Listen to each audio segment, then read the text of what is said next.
للملائكة اسجدوا لآدم فسجدوا كلهم أجمعون إلا إبلیس. ملائکہ عالم ملکوت میں جو بھی تھے اللہ تعالیٰ نے ان سب کو حکم دیا کہ تم سب کے سب سجدے سے گر پڑو. تو اس کے باوجود سب فرشتوں نے سجدہ کیا لیکن ابلیس نے انکار کر دیا. اور یہ بات کہاں ہوئی ہے؟ دربار خداوندی میں.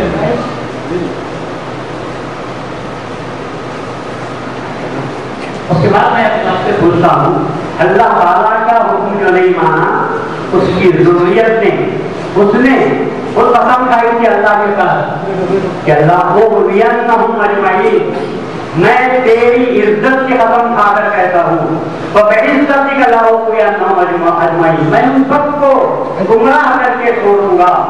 تو اللہ تعالیٰ نے اس کو اجازت دے دی تھی اور یہ کہا تھا فانظرنی الی یوم یبعثون، اے اللہ مجھے مہلت عطا کر قیامت کے دن کے لیے. تو اللہ نے کہا فإنک من المنذرین، تجھے قیامت تک کے لیے مہلت دے دی جاتی ہے. اس کو مہلت دے دی گئی تو اس نے کہا فبعزتک لأغوینہم اجمعین. آپ اس آیاتوں کو آپ سننے کے بعد اس نتیجے پر پہنچ سکتے ہیں کہ شیطان اللہ تبارک و تعالیٰ کی الوہیت کا انکار نہیں کر رہا تھا، اللہ تبارک و تعالیٰ کی ربوبیت کا انکار نہیں کر رہا تھا. اس نے خود کہا تھا ربی فانظرنی، اے میرے پروردگار مجھے اجازت دے. تو معلوم یہ ہوا کہ ابلیس منکر ہونے کے باوجود اس کا انکار کر رہا تھا اور ربوبیت کا انکار نہیں کر رہا تھا.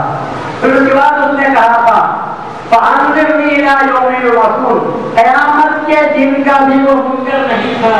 وہ اچھی طرح جانتا تھا کہ قیامت کا دن بڑھتا ہوگا، اچھوں کو سزا جزا دی جائے گی، بروں کو سزا دی جائے گی. اس بات کا بھی وہ ممکن تھا.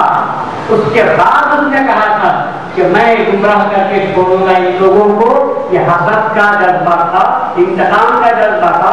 آدم کی وجہ سے مجھے چونکہ نکالا جا رہا ہے، مگر سوال یہ ہے کہ انتقام آدم سے اور لیکن حکم کی خلاف ورزی اللہ تبارک و تعالیٰ کی. اور دوسری بات یہ ہے کہ جس شخص نے اللہ تبارک و تعالیٰ کے دربار میں اللہ کے حکم کی نافرمانی کی اور لوگوں کو بھٹکایا، کیسے بھٹکایا، کسے بھٹکایا؟ آدم علیہ السلام کو بھٹکایا اور حوا کو بھٹکایا. تو ایسی صورت میں ان کی اولاد کو اگر اس کی ضروریت بھٹکانے کا کام کر رہی ہے تو ہم کو گھبرانے کی ضرورت نہیں. اللہ تعالیٰ نے صاف کہہ دیا ارے جو میرے ہیں ان پر تیرا کچھ نہیں چلے گا. تو تم خدا کے کیوں نہیں بن جاتے؟ تم رسول کے کیوں نہیں بنتے؟ تم مہدی کے کیوں نہیں بنتے؟ تم کو شیطان نے جب ان کو ہمارے باپ کو بہکایا تھا تو ایسا نہیں کہ بہکانے کے انداز میں نہیں بہکایا.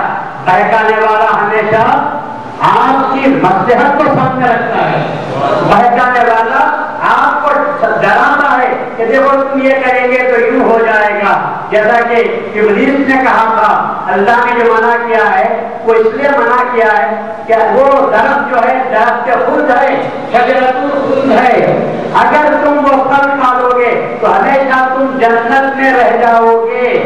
اور اللہ تم کو یہاں سے نکالنا چاہتا ہے، اس لیے تم یہ پھل کھا لو تاکہ تم جنت میں ہمیشہ رہو گے. جنت میں رہنا بہت نہیں چاہتا تھا.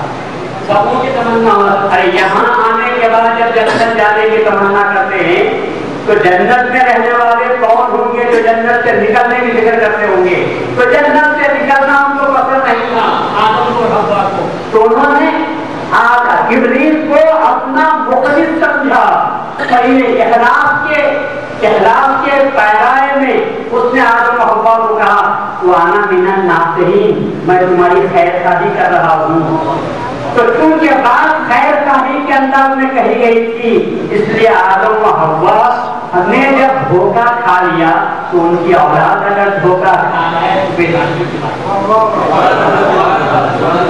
کہہ دینے والا مخلص انداز میں آپ سے بات کرتا ہے، اخلاص کے انداز میں بات کرتا ہے. کہنے والا قرآن کی آیتوں کو آپ کے سامنے پڑھ کر رکھ کر سناتا ہے. کہنے والا حدیثوں کو رکھ کر آپ کے سامنے سناتا ہے, بخاری شریف کھولتا ہے, مسلم شریف کھولتا ہے, اور اس کے بعد مسلم کی متن تو آپ سمجھ نہیں سکتے عربی میں ہے, مسلم کا ترجمہ آپ کے سامنے سناتا ہے, جو ان کے ماننے والے, دھوکہ دینے والے شارحین نے اس میں جو دھوکہ دیا ہے, اس دھوکے کے ساتھ وہ ترجمہ آپ کے سامنے رکھتا ہے, آپ اس کا شکار ہو جاتے ہیں. مسلم میں آیا ہوا ہے کہ رسول اللہ صلی اللہ علیہ وسلم نے فرمایا کہ حضرت مہدی عیسیٰ علیہ السلام کے ساتھ مہدی بھی آنے والے ہیں, وہ امام منکم, یہ ہے متن. ترجمے میں آپ دیکھو تو امام مہدی کا لفظ آ جاتا ہے, تو آپ جیسے سادہ لوگ تو اس کو جب پڑھتے ہیں ترجمے کو تو سمجھتے ہیں کہ رد امام تو ہے, اور یہاں ترجمے میں امام مہدی موجود ہے, تو شاید حدیث میں بھی یہ الفاظ ہے, اس لیے آپ دھوکہ کھا جاتے ہیں. اس لیے میں کہتا ہوں اور اللہ نے بھی کہا ہے, دیکھو اللہ سے ڈرو اور صادقین کی صحبت اختیار کرو. اگر تم منافقین کی صحبت میں رہو گے تو قرآن و حدیث کو پڑھ کر ہی تم کو گمراہ کر دیں گے, اور اگر تم صادقین کی صحبت میں رہو گے تو تم کو واضح کریں گے کہ کہاں تحریف ہوئی ہے, کہاں اضافہ ہوا ہے, کہاں اضافی الفاظ ہے, کہاں اضافی الفاظ کا اضافہ کیا گیا ہے. یہ ساری باتیں آپ کو کہاں سے معلوم ہو سکتی ہیں؟ صرف جب آپ صحبت میں جائیں گے تب آپ کو باتیں معلوم ہوگی. عام لوگ جب چلے جاتے ہیں, انہوں نے پڑھا نہیں, یہ اپنے جگہ پر بات صحیح ہے. میں معافی چاہتے ہوئے بزرگوں سے کہنا چاہتا ہوں کہ اگر ہمارے دائروں میں بھی اگر کتاب و سنت کی تعلیم کا اگر بازار کا موقع کیا گیا ہوتا, بازار کا کتاب و سنت کی تعلیم ہوتی رہتی, اس طرح پر ویسے ماحول السلام رام کے خلفاء کے دور میں بیان اقدام کا سلسلہ جاری تھا, اگر وہ سلسلہ ہمارے پاس بھی جاری رہتا تو آج منافقوں کو کبھی بھی یہ کہیں آگے بڑھ کر کام کرنے کا موقع نہ ملتا. ارے چوری ہو رہی ہے, کیا تم نے اپنے گھر کے دروازے بند کیے؟ اگر چوری ہو رہی ہے, دروازے تم نے کھلے رکھے ہیں, تو اگر چور اندر داخل ہوتا ہے, ڈاکو ڈاکہ ڈالنے کی کوشش کرتے ہیں, تو ان پر میں نہ چوروں کو میں کبھی گوشت دینے کے لیے تیار ہوں, نہ ڈاکوؤں کو برا کہنے کے لیے تیار ہوں. میں تو یہ کہوں گا آپ اپنے گھر کے دروازوں کو بند رکھو, آپ اپنے گھر کی حفاظت کے لیے اگر ہتھیار کے ساتھ آپ تیار ہیں, جانتے آپ رہتے ہیں, تو ایسی صورت میں کوئی چور کتنا ہی ہوشیار نہ ہو آپ پر حملہ کر نہیں سکتا. آج کے حالات کے تحت آج ضرورت اس بات کی ہے کہ نوجوان, میں محسوس کر رہا ہوں ہر جگہ میں جب جاتا ہوں وہاں کے نوجوانوں میں ایک عجیب احساس پیدا ہوا ہے, جذبہ بیداری پیدا ہوئی ہے. نوجوان یہ چاہتے ہیں کہ ہم کو اپنے مذہب سے واقف ہونے کا موقع دو.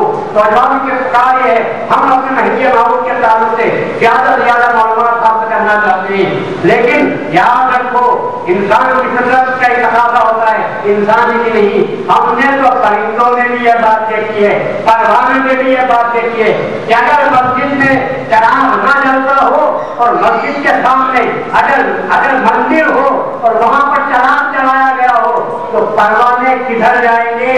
پروانوں کو نہ مسجد سے محبت ہے نہ مندر سے محبت ہے, پروانوں کو چراغ سے محبت ہے, پروانوں کو روشنی سے محبت ہے. آپ اگر مسجد میں روشنی کا انتظام کرو گے تو پروانوں کو وہاں جانے کی ضرورت نہ ہوگی. لیکن جب ہماری مسجدوں میں روشنی کا انتظام نہیں ہوا, تعلیمات کا انتظام نہیں ہوا, نوجوان جو بھوکا پیاسا ہے, آج کا نوجوان کو حاصل کرنا چاہتا ہے, آج نوجوان سینٹیجر بننا چاہتا ہے, کیا اس کے دل میں یہ بات ارمان پیدا نہیں ہوگی کہ ہم کو مذہب کے اپنے تعلق سے, امامہ کے تعلق سے کیا جو تعلق معلومات حاصل کرتے ہوئے چلے جائیں. اگر آپ نے اپنے مسجد میں چھوٹا سا چراغ بھی لگا لیا تو یاد رکھو یہ جو پروانے ہیں یہ کہیں اور جانے کے لیے تیار نہیں ہے. لیکن اگر مسجد کے دروازے بند رکھے جائیں, مسجد کا روشنی کا انتظام نہ کیا جائے اور اگر پروانے مندر کی طرف چلے جائیں تو پروانوں پر بوجھ دینا صحیح نہیں. مسجد کے متولیوں کو چاہیے, انتظام کرنے والی کمیٹی کو چاہیے کہ وہاں انتظام کرے, رات بھر انتظام کرے. تو ایسی صورت میں پروانے وہاں پر جانے کے لیے تیار نہیں ہے. وہاں کے حالات میں ہوا ہے وہ یہی ہے کہ آج نوجوانوں کو جو پیارتے ہیں, آج نوجوانوں کو جو پہلے کا دور الگ تھا کہ داروں نے ہماری زندگی بسر کی تھی, لیکن آج کے دور میں آج بہت وسیع دور ہوتا ہوا چلا گیا ہے. آج پوری دنیا ایک مٹھی میں آ گئی ہے. آج پوری دنیا پر حکومت جو کی جا رہی ہے معمولی